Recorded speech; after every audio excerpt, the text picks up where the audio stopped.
శరీరంలో కొవ్వును కరిగించి ఎముకల్ని దృఢంగా పెట్టే బార్లీ వెజిటబుల్ సూపుని ఎలా తయారు చేయాలో చూపిస్తాను. ఈ సూపు రోగ నిరోధక శక్తిని పెంచి కిడ్నీలో రాళ్ళు ఏర్పడకుండా కాపాడుతుంది. అట్నే జలుబు జ్వరం వచ్చినప్పుడు ఔషధంగా కూడా పనిచేస్తుంది. ముందుగా 5 టేబుల్ స్పూన్ బార్లీ గింజలని బాగా కడిగి 2 గంటల సేపు నానబెట్టి కుక్కర్లో వేసి ఒక విజిల్ వచ్చిన తర్వాత స్టవ్ మంటని బాగా తగ్గించి 5 మినిట్స్ సన్నని మంట పైన బాగా ఉడికించుకోవాలి. ప్రెషర్ రిలీజ్ అయిన తర్వాత బార్లీని వడిగట్టుకొని బార్లీ గింజలని మిక్సీ జార్లో వేసి మెత్తగా పేస్ట్ చేసుకోవాలి.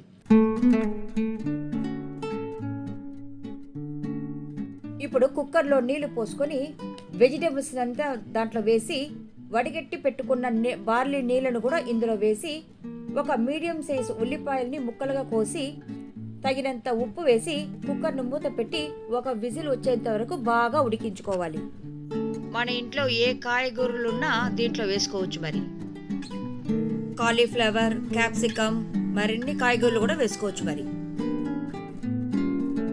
ప్రెషర్ రిలీజ్ అయిన తర్వాత అందులో గ్రైండ్ చేసి పెట్టుకున్న బార్లీ పేస్ట్ని ఇందులో వేసి 2 నిమిషాల పాటు బాగా మరిగించి తరిగి పెట్టుకున్న కొత్తిమీరని ఇందులో వేసుకొని రుచికి సరిపడా పెప్పర్ని వేసి సర్వ్ చేయడమే. ఇది చాలా రుచిగా ఉంటుంది. పిల్లలైతే ఇష్టంగా తాగేస్తారు. వారానికి 3 సార్లైనా మనం ఈ బార్లీ వెజిటబుల్ సూప్ని తాగితే మన ఒంట్లో ఉండే వేడినంతా బాగా తగ్గించి ఆరోగ్యంగా ఉంచుతుంది. మీరు కనుక నా ఛానల్ని మొట్టమొదటిగా చూసేటట్లయితే నా ఛానల్ని సబ్స్క్రైబ్ చేసుకొని లైక్ చేసుకోండి.